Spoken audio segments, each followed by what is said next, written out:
ನಾಡಿನ ಸಮಸ್ತ ಜನತೆಗೆ ದೀಪಾವಳಿ ಹಬ್ಬದ ಶುಭಾಶಯಗಳು. ದೀಪಾವಳಿ ಹಬ್ಬ ನಮ್ಮಲ್ಲಿರುವ ಎಲ್ಲಾ ಕಷ್ಟಗಳನ್ನ ದೂರ ಮಾಡಿ ಸುಖ ಶಾಂತಿ ಸಮೃದ್ಧಿ ಕರುಣಿಸಲಿ. ನಾಡಿನ ಸಮಸ್ತ ಜನತೆಗೆ ದೀಪಾವಳಿ ಹಬ್ಬದ ಹಾರ್ದಿಕ ಶುಭಾಶಯಗಳು.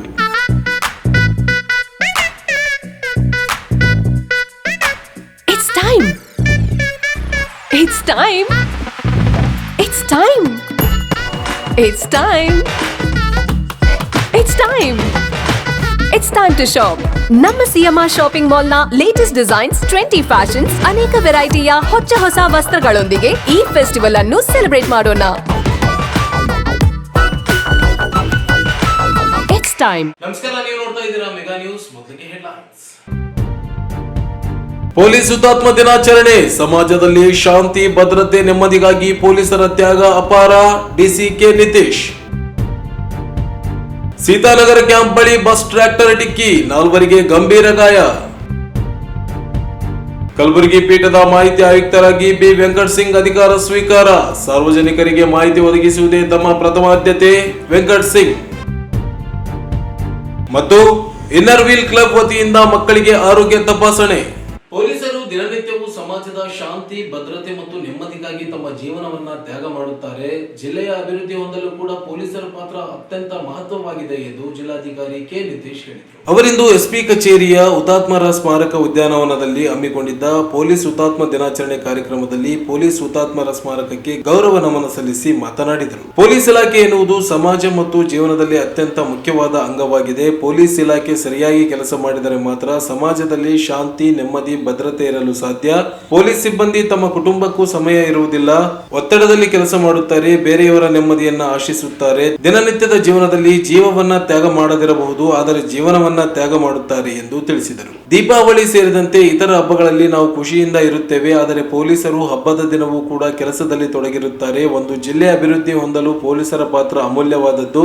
ರಾಷ್ಟ್ರೀಯ ಹೆದ್ದಾರಿ ಹಾಗೂ ಇನ್ನಿತರ ಅಭಿವೃದ್ಧಿ ಕಾರ್ಯಗಳಲ್ಲಿ ಪೊಲೀಸರು ಅತ್ಯಂತ ಪ್ರಮುಖ ಪಾತ್ರವನ್ನ ವಹಿಸುತ್ತಾರೆ ಎಂದು ತಿಳಿಸಿದರು. ಪೊಲೀಸ್ ಇಲಾಖೆಗೆ ಸಂಬಂಧಿಸಿದ ಸೌಕರ್ಯಗಳಿಗೆ ಹೆಚ್ಚಿನ ಆದ್ಯತೆ ನೀಡಲಾಗುತ್ತಿದೆ. ಕಲ್ಯಾಣ ಕರ್ನಾಟಕ ಪ್ರದೇಶ ಅಭಿವೃದ್ಧಿ ಮಂಡಳಿ ವತಿಯಿಂದ ಪೊಲೀಸ್ ಇಲಾಖೆ ಅಭಿವೃದ್ಧಿಗೆ ಹಾಗೂ ಬಲಪಡಿಸಲು 7 ಕೋಟಿ ಅನುದಾನವನ್ನ ಬಿಡುಗಡೆ ಮಾಡಲಾಗಿದ್ದು, ಜಿಲ್ಲಾ ಉಸ್ತುವಾರಿ ಸಚಿವರಲ್ಲಿ ಮನವಿ ಮಾಡಿ ಪೊಲೀಸ್ ಸಿಬ್ಬಂದಿಗಳಿಗೆ 2 ಕೋಟಿ ರೂಪಾಯಿ ವೆಚ್ಚದಲ್ಲಿ ವಾಹನಗಳನ್ನು ಮಂಜೂರು ಮಾಡಿಸಲಾಗಿದೆ ಎಂದು ಹೇಳಿದರು.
ಸಮರ್ಪಣೆ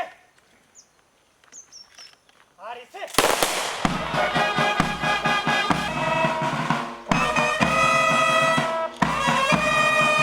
ಪುನಃ ತುಂಬಿ ಆರಿಸಿ ಇರ್ಪಣ್ಣ ರೈಫಲ್ ಡೌನ್ ಮಾಡು. ಸಮರ್ಪಣೆ ಆರಿಸಿ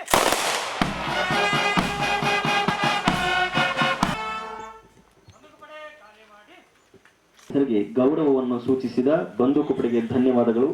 ಈಗ ಮಾನ್ಯ ಪೊಲೀಸ್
ಶ್ರೀನಿವಾಸ PI FPB ಘಟಕ ರಾಯಚೂರವರು.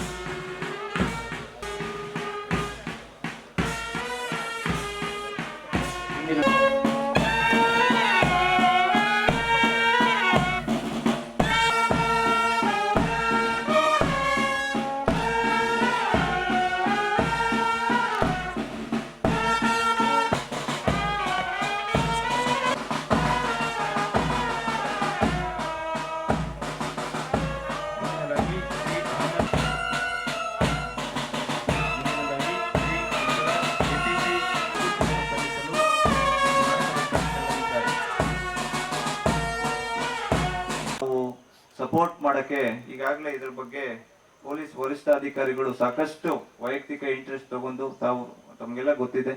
ಅವ್ರು ಬಂದಾಗಿನಿಂದ ಜಿಲ್ಲೆಯಲ್ಲಿ ಪರ್ಟಿಕ್ಯುಲರ್ಲಿ ಪೊಲೀಸ್ ರಿಲೇಟೆಡ್ ಇನ್ಫ್ರಾಸ್ಟ್ರಕ್ಚರ್ಗೆ ಎಷ್ಟು ಮಹತ್ವ ಕೊಡ್ತಾ ಇದ್ದಾರೆ.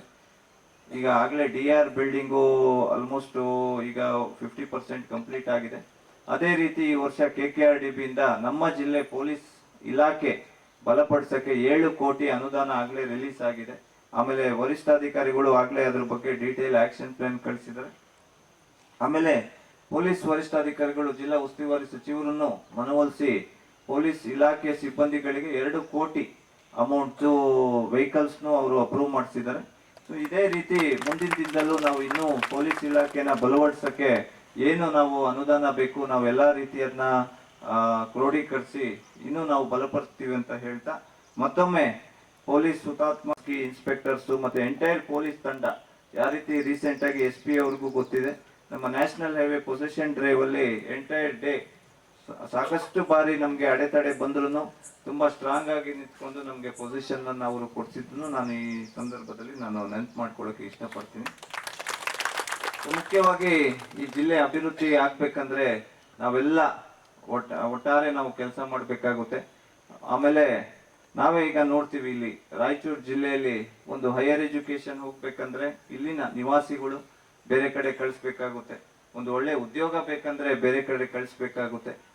ಸೊ ನಾವು ಎಲ್ಲಿ ತನಕ ಜಿಲ್ಲೆನ ಅಭಿವೃದ್ಧಿ ಮಾಡಲ್ಲ, ಎಲ್ಲಿ ತನಕ ನಾವು ಇಲ್ಲಿ ಸ್ಥಳೀಯವಾಗಿ ಇಂಡಸ್ಟ್ರೀಸ್ ಇರ್ಬೋದು, ಎಜುಕೇಶನಲ್ ಇನ್ಸ್ಟಿಟ್ಯೂಷನ್ಸ್ಗೆ ನಾವು ಅವಕಾಶ ಮಾಡಿಕೊಡಲ್ಲ. ಸೊ ಅಲ್ಲಿ ತನಕ ನಾವು ಅಭಿವೃದ್ಧಿ ಹೊಂದೋದು ಇನ್ನೂ ಸ್ಲೋ ಆಗುತ್ತೆ. ಸೊ ಆ ನಿಟ್ಟಿನಲ್ಲಿ ನಾವೆಲ್ಲ ಸೇರಿ ಇನ್ನೂ ನಾವು ಅಭಿವೃದ್ಧಿ ಮಾಡಕ್ಕೆ ನಾವು ಕೈ ಜೋಡಿಸೋಣ ಅಂತ ನಾನು ಹೇಳ್ತೀನಿ. ಅದೇ ರೀತಿ ಏನು ಇಂದು ಪೊಲೀಸ್ ಹುತಾತ್ಮರ ದಿನಾಚರಣೆ ಇದೆ. ಸೊ ನಮ್ಮ ಪೊಲೀಸ್ ಇಲಾಖೆ ಸುವಿವರವಾಗಿ ಪೊಲೀಸ್ ವರಿಷ್ಠಾಧಿಕಾರಿಗಳು ಹೇಳಿದ್ರು ಯಾಕೆ ನಾವು ಪೊಲೀಸ್ ಹುತಾತ್ಮರ ದಿನಾಚರಣೆನ ನಾವು ಆಚರಣೆ ಮಾಡ್ತೀವಿ, ಯಾವ ರೀತಿ ಚೈನೀಸ್ ಯೋಧರನ್ನ ನಮ್ಮ ಪೊಲೀಸ್ ಸಿಬ್ಬಂದಿ 10 ಜನ ಪೊಲೀಸ್ ಸಿಬ್ಬಂದಿಯವರು ಅವ್ರನ್ನ ಎದುರಿಸಿ ಹುತಾತ್ಮರಾದ್ರಂತನೂ ಹೇಳ್ತಾರೆ. ಅದೇ ರೀತಿ ಕಳೆದ 1 ವರ್ಷದಲ್ಲಿ 100 ಜನ ದೇಶಾದ್ಯಂತ ಸೇವೆಯಲ್ಲಿ ತಮ್ಮ ಪ್ರಾಣವನ್ನ ತ್ಯಾಗ ಮಾಡಿದ ಪೊಲೀಸ್ ಸಿಬ್ಬಂದಿ ಮತ್ತು ಅಧಿಕಾರಿಗಳ ಬಗ್ಗೆನೂ ಹೇಳ್ತಾರೆ.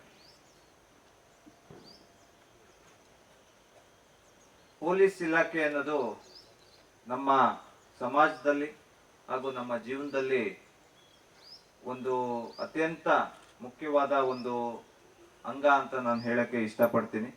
ಯಾಕಂದ್ರೆ ಪೊಲೀಸ್ ಇಲಾಖೆ ಸರಿಯಾಗಿ ಕೆಲಸ ಮಾಡಿದ್ರೆ ಮಾತ್ರ ಸಮಾಜದಲ್ಲಿ ಶಾಂತಿ, ನೆಮ್ಮದಿ ಮತ್ತೆ ಜನರಲ್ಲಿ ಒಂದು ಭದ್ರತೆ ಇರಕ್ಕೆ ಸಾಧ್ಯ.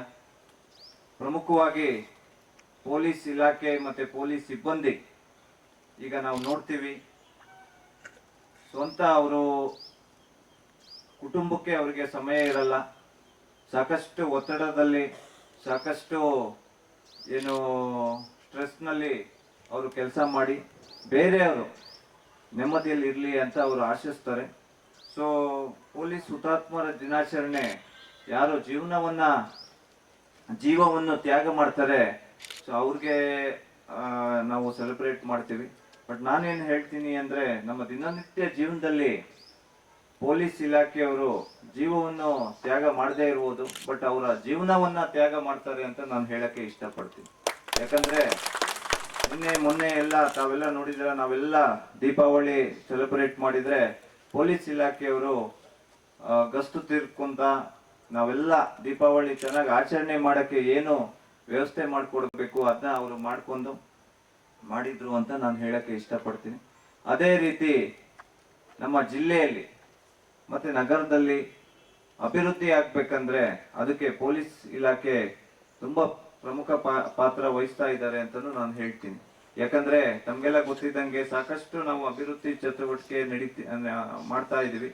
ಸೊ ಅವಾಗ ಇದೊಂದು ಇನ್ನು ಇಲ್ಲಿ ಜನರಿಗೆ ಅಷ್ಟೊಂದು ಅವೇರ್ನೆಸ್ ಇಲ್ಲದೆ ಇರೋ ಕಾರಣದಿಂದ, ಅಂದ್ರೆ ಬೇರೆ ನೀವು ಮಂಗಳೂರು, ದಕ್ಷಿಣ ಕನ್ನಡ, ಮೈಸೂರೆಲ್ಲ ಕಂಪೇರ್ ಮಾಡಿದ್ರೆ ಇಲ್ಲಿ ಒಂದ್ ಸ್ವಲ್ಪ ಅವೇರ್ನೆಸ್ ಕೊರತೆ ಇದೆ.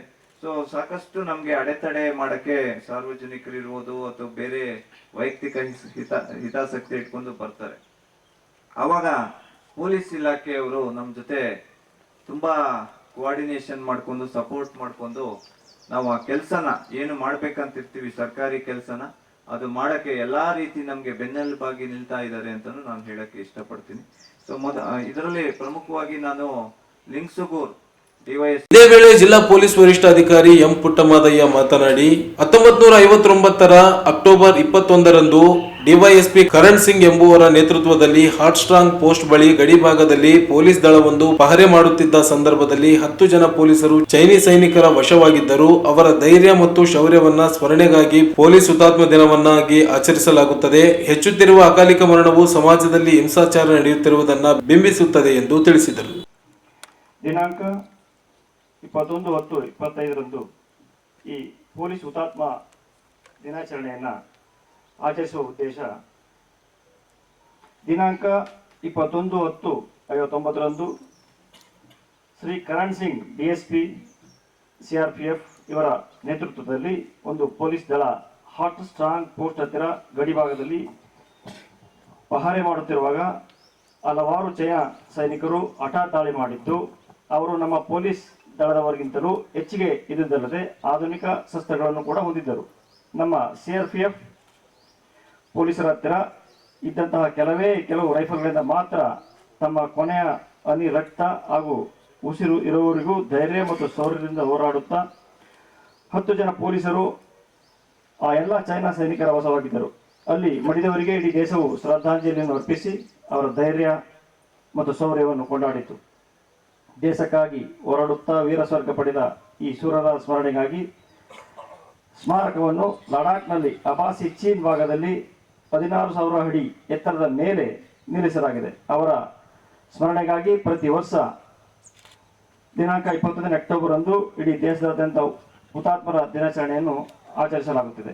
ಭಯೋತ್ಪಾದಕರು, ಉಗ್ರಗಾಮಿಗಳು ಅತಿ ಹೆಚ್ಚಿನ ಸಂಖ್ಯೆಯಲ್ಲಿ ಪೊಲೀಸರನ್ನು ಬಲಿ ತೆಗೆದುಕೊಂಡಿದ್ದಾರೆ. ಆದರೆ ಕೆಲವು ಪೊಲೀಸರು ದರೋಡೆ ನಿರ್ಮೂಲನಾ ಕಾರ್ಯಾಚರಣೆಯಲ್ಲಿ ದೊಂಬಿ ಚದುರಿಸುವಾಗ, ಅಪರಾಧ ತನಿಖೆಯಲ್ಲಿ ಅಪರಾಧಿಗಳನ್ನು ಬಂಧಿಸಲು ಪ್ರಯತ್ನಿಸಿದಾಗ ಹಾಗೂ ಅನುಮಾನಾಸ್ಪದವಾದ ವಾಹನಗಳನ್ನು ನಿಲ್ಲಿಸಲು ಪ್ರಯತ್ನ ಮಾಡಿದಾಗ ತಮ್ಮ ಪ್ರಾಣವನ್ನು ತ್ಯಾಗ ಮಾಡಿದ್ದಾರೆ. ಹೆಚ್ಚುತ್ತಿರುವ ಪೊಲೀಸರ ಅಕಾಲಿಕ ಮರಣವು ಸಮಾಜದಲ್ಲಿ ಹೆಚ್ಚುತ್ತಿರುವ ಹಿಂಸಾ ಪ್ರವೃತ್ತಿಯನ್ನು ಬಿಂಬಿಸುತ್ತದೆ. ಅಲ್ಲದೆ ಪೊಲೀಸರ ಕಾರ್ಯನಿಷ್ಠೆ ಮತ್ತು ಅರ್ಪಣಾ ಮನೋಭಾವದ ಕರ್ತವ್ಯ ಪ್ರಜ್ಞೆ ಅಳತೆಗೊಳ್ಳಾಗುತ್ತದೆ. ಪೊಲೀಸರು ತಮ್ಮ ಕರ್ತವ್ಯದಲ್ಲಿ ಮರಣ ಹೊಂದಿದರೆ ಆಡಳಿತಾತ್ಮಕ ಅಂಗವು ವಿಯೋಗ ಹೊಂದಿದ ಕುಟುಂಬಗಳಿಗೆ ವಿಶ್ರಾಂತಿ ವೇತನ, ಧನಾತ್ಮಕ ಸಹಾಯ, ಇಲಾಖೆ ನಿಧಿಯಿಂದ ಆರ್ಥಿಕ ಸಹಾಯ ಮತ್ತು ಭಾವನಾತ್ಮಕ ಬೆಂಬಲ ನೀಡುತ್ತದೆ. ಆದರೆ ಇದಕ್ಕಿಂತ ಮುಖ್ಯ ಎಂದರೆ ಸಮಾಜವು ಪೊಲೀಸರ ಪಾತ್ರ ಹಾಗೂ ಅವರ ಕಷ್ಟ ಸಂದರ್ಭದಲ್ಲಿ ನಿರ್ವಹಿಸುವ ರೀತಿಯನ್ನು ಅತಿ ಸೂಕ್ಷ್ಮವಾಗಿ ತಿಳಿದು ಪೊಲೀಸರ ತ್ಯಾಗವನ್ನು ಶ್ಲಾಘಿಸಬೇಕು. ಸಮಾಜವು ಪೊಲೀಸರ ಕರ್ತವ್ಯಕ್ಕೆ ಅನುಗುಣವಾಗಿ ಸ್ಥಾನಮಾನವನ್ನು ಕಲ್ಪಿಸಬೇಕು. ಪೊಲೀಸರು ಸರ್ಕಾರದ ಒಂದು ಅಂಗ. ಪೊಲೀಸರ ತಪ್ಪು ಒಪ್ಪುಗಳನ್ನು ಸರಿಯಾದ ರೀತಿಯಲ್ಲಿ ವಿಮರ್ಶೆ ಮಾಡಿ ಅವರ ಒಳ್ಳೆ ಕೆಲಸ ಹಾಗೂ ಸಾಧನೆಗಳನ್ನು ಸೂಕ್ತ ರೀತಿಯಲ್ಲಿ ಪ್ರಕಟಿಸಿ ಅವರುಗಳನ್ನು ಒಳ್ಳೆಯ ಕಾರ್ಯಕ್ಕೆ ಪ್ರೇರೇಪಿಸಬೇಕು. ಈ ಸಂದರ್ಭದಲ್ಲಿ ಹೆಚ್ಚುವರಿ ಪೊಲೀಸ್ ಅಧೀಕ್ಷಕರಾದ ಹರೀಶ್ ಕುಮಾರ್, ಕುಮಾರಸ್ವಾಮಿ ಸೇರಿದಂತೆ ಸಂಘ ಸಂಸ್ಥೆಗಳ ಪ್ರಮುಖರು, ನಿವೃತ್ತ ಪೊಲೀಸ್ ಸಿಬ್ಬಂದಿ, ಅಧಿಕಾರಿಗಳು, ಗಣ್ಯರು ಉಪಸ್ಥಿತರಿದ್ದರು. ತಾಲೂಕಿನ ಸೀತಾನಗರ ಕ್ಯಾಂಪ್ ಬಳಿ ಸರ್ಕಾರಿ ಸಾರಿಗೆ ಬಸ್ ಮತ್ತು ಹತ್ತಿ ತುಂಬಿದ ಟ್ರ್ಯಾಕ್ಟರ್ ನಡುವೆ ಸಂಭವಿಸಿದ ಭೀಕರ ಅಪಘಾತದಲ್ಲಿ 4 ಪ್ರಯಾಣಿಕರಿಗೆ ಗಂಭೀರ ಗಾಯಗಳಾಗಿದ್ದು ಹಲವರಿಗೆ ಸಣ್ಣ ಪುಟ್ಟ ಗಾಯಗಳಾದ ಘಟನೆ ಸೋಮವಾರ ಸಂಜೆ ನಡೆದಿದೆ. ರಾಯಚೂರಿನಿಂದ ಲಿಂಗಸೂಗೂರು ಕಡೆಗೆ ಹೊರಟಿದ್ದ ಬಸ್ಗೆ ಎದುರು ಬಂದ ಟ್ರ್ಯಾಕ್ಟರ್ ಅಚಾನಕ್ ಡಿಕ್ಕಿ ಹೊಡೆದಿದೆ. ಟ್ರ್ಯಾಕ್ಟರ್ನ ಪಾಠಕ್ ಬಸ್ಸನ್ನ ಸೀಳಿದ ಪರಿಣಾಮ ಪ್ರಯಾಣಿಕರ ಕಾಲುಗಳು ಮುರಿದಿವೆ. ಸಿರವಾರ ಮೂಲದ ನರಸಿಂಹ, ಚಾಗಬಾವಿಯ ಲಕ್ಷ್ಮಿ, ರಾಯಚೂರಿನ ಹುಸೇನ್ ಹಾಗೂ ಸಿರವಾರದ ಕಲಂದರ್ ಎಂಬುವರು ಗಂಭೀರವಾಗಿ ಗಾಯಗೊಂಡಿದ್ದಾರೆ. ಇನ್ನು ಟ್ರ್ಯಾಕ್ಟರ್ನಲ್ಲಿದ್ದ ನರಸಪ್ಪ ಹಾಗೂ ಲಕ್ಷ್ಮಣ್ ಎಂಬುವರಿಗೆ ಸಣ್ಣ ಪುಟ್ಟ ಗಾಯಗಳಾಗಿದ್ದು, ಅಪಘಾತದ ನಂತರ ಗಾಯಾಳುಗಳನ್ನ ಕಲ್ಮಲ ಪ್ರಾಥಮಿಕ ಆರೋಗ್ಯ ಕೇಂದ್ರಕ್ಕೆ ಕರೆದೊಯ್ಯಲಾಯಿತು. ಪ್ರಾಥಮಿಕ ಚಿಕಿತ್ಸೆ ನಂತರ ಅವರನ್ನ ರಾಯಚೂರಿನ ರಿಮ್ಸ್ ಆಸ್ಪತ್ರೆಗೆ ದಾಖಲಿಸಲಾಗಿದೆ. ಟ್ರ್ಯಾಕ್ಟರ್ ಚಾಲಕನ ನಿಯಂತ್ರಣ ತಪ್ಪಿದ ಪರಿಣಾಮ ಈ ಅಪಘಾತ ಸಂಭವಿಸಿದೆ ಎಂದು ಪ್ರಾಥಮಿಕ ವರದಿ ತಿಳಿಸಿದೆ. ಈ ಕುರಿತು ರಾಯಚೂರು ಗ್ರಾಮೀಣ ಪೊಲೀಸ್ ಠಾಣೆಯಲ್ಲಿ ಪ್ರಕರಣ ದಾಖಲಾಗಿದೆ.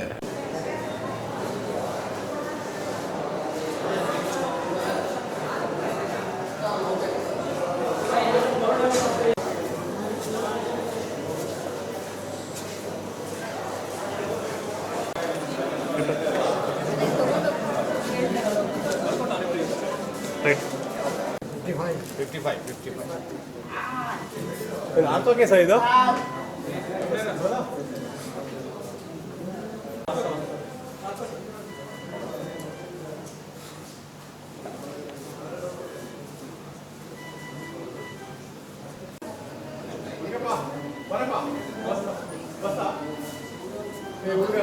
हाँ ये बच्चा है बच्चा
ಇದು ಕಲ್ಮಲ ಶೀತನಗರ ಕ್ಯಾಂಪ್ ಇದು ಕಲ್ಮಲ ಶೀತನಗರ ಕ್ಯಾಂಪ್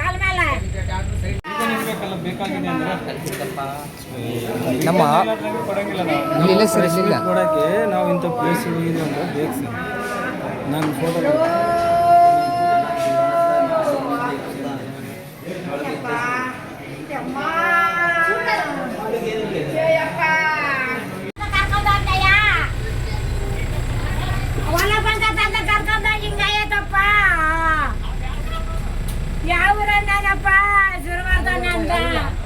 ಬರಕತ್ತೆ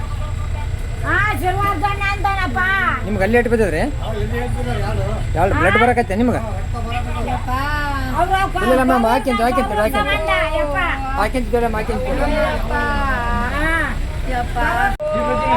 ಏನಾಗಿಲ್ಲ ತಡೆ ಮಂಗೆ ಯಾಕೈತಿ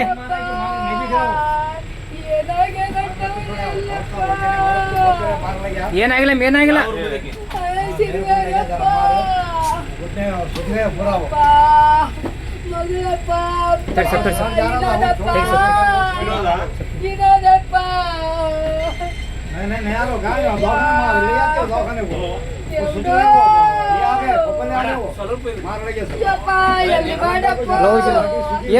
ಏನಾಗಿಲ್ಲ ಸುಮ್ಮನೆ ಏನಾಗಿಲ್ಲ ಅದಕ್ಕಲ್ಲಿ ಇಲ್ಲ ಏನಾಗಿಲ್ಲ ಸ್ವಲ್ಪ ಮೇಲೆ ತೊಗೊಲಾಡ್ತದ ಏನಾಗಿಲ್ಲ ಬಿಡು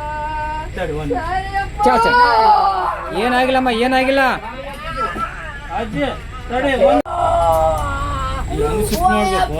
ಪಿಂದಿ ಕೆಳಕೊಂಬಿಡಕ್ ಲಕ್ಷ್ಮಣ ಸ್ವಲ್ಪ ಹಿಂದಿ ಕೆಳಕ ಕೈ ಹಿಡಿದು ಹಿಂದಿ ಕೆಳಕೊಂಬಿಡ ಲಕ್ಷ್ಮಣ ಸ್ವಲ್ಪ ಹಿಂದಿಗೆ ಸರಿ ಅಮ್ಮ ಹಂಗೆ ಸರಿ ನೀನು ಹಂಗೆ ಸರಿ ಬಾ ಹಂಗೆ ಬಾ ಏನಾಗ್ಲಿ ಬಾ ಅಮ್ಮ ಏನಾಗ್ಲಿ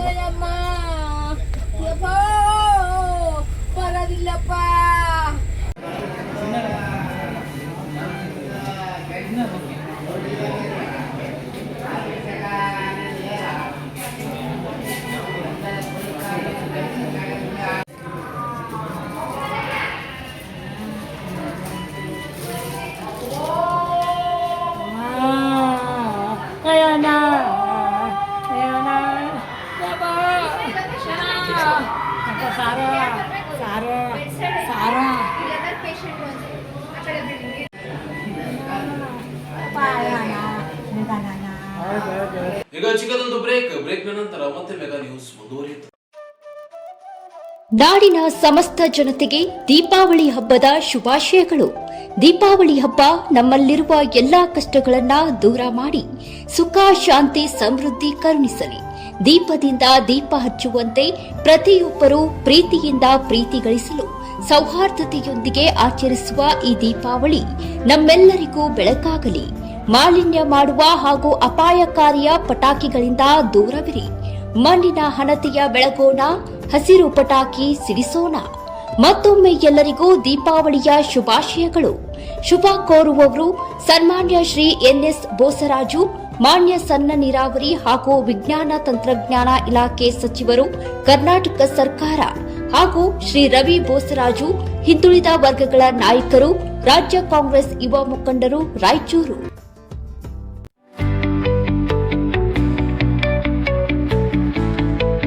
ನಾಡಿನ ಸಮಸ್ತ ಜನತೆಗೆ ದೀಪಾವಳಿ ಹಬ್ಬದ ಹಾರ್ದಿಕ ಶುಭಾಶಯಗಳು. ಶುಭ ಕೋರುವವರು ಮೊಹಮ್ಮದ್ ಶಾಲಂ, ರಾಯಚೂರು ವಿಧಾನಸಭಾ ಕ್ಷೇತ್ರದ ಪರಾಜಿತ ಅಭ್ಯರ್ಥಿ.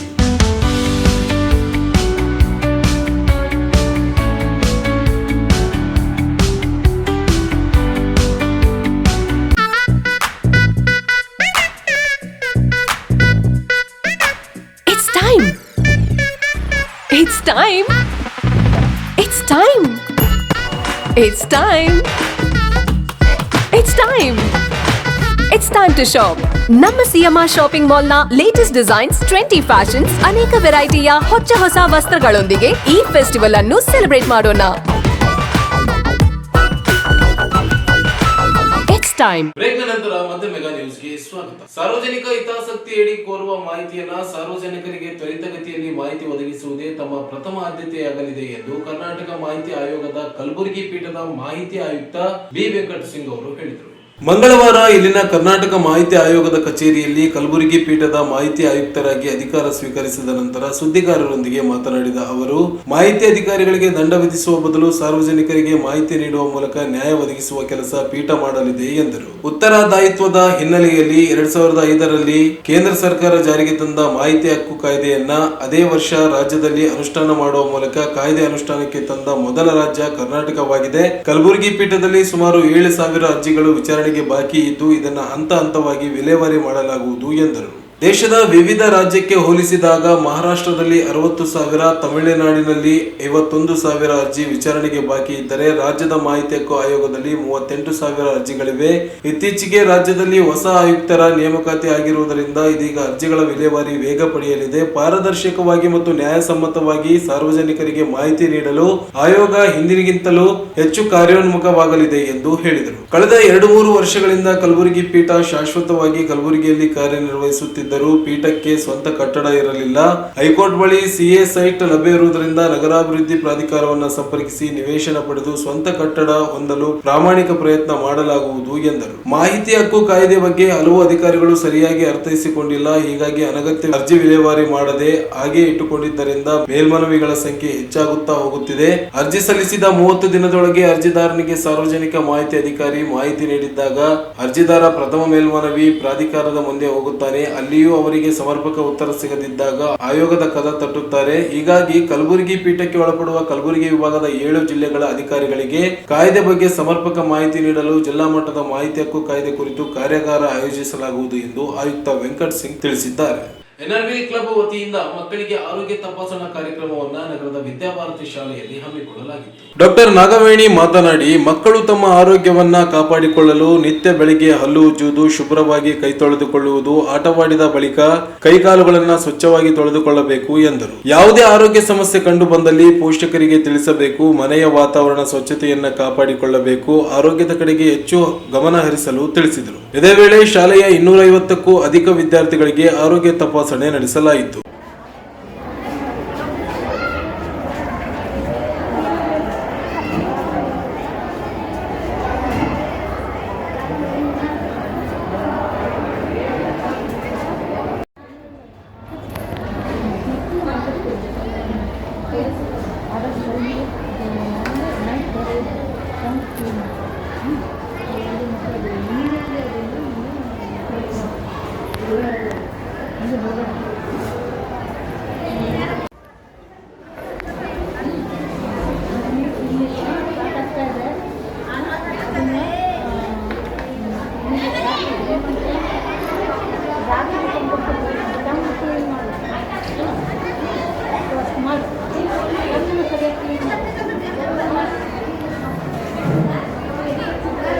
ಈ ಸಂದರ್ಭದಲ್ಲಿ ಸೌಮ್ಯ, ಶೋಭಾ ಯಾದವ್ ಸೇರಿದಂತೆ ಇನ್ನರ್ ವೀಲ್ ಕ್ಲಬ್ನ ಸದಸ್ಯರು, ವೈದ್ಯರು ಸೇರಿದಂತೆ ಅನೇಕರು ಉಪಸ್ಥಿತರಿದ್ದರು. ಕೊನೆಯಲ್ಲಿ ಮತ್ತೊಮ್ಮೆ ಹೆಡ್ಲೈನ್ಸ್.